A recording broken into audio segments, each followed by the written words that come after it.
That, but at the same time, I told also this is not Premier League. This is not the best league in the world. This is football from the 19th century.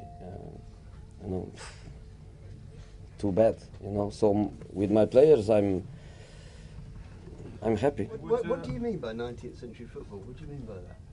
You know, cheating. I don't know if it's the right word. Pretending injuries. The goalkeeper winning time since the first minute, not after minute 70, first minute.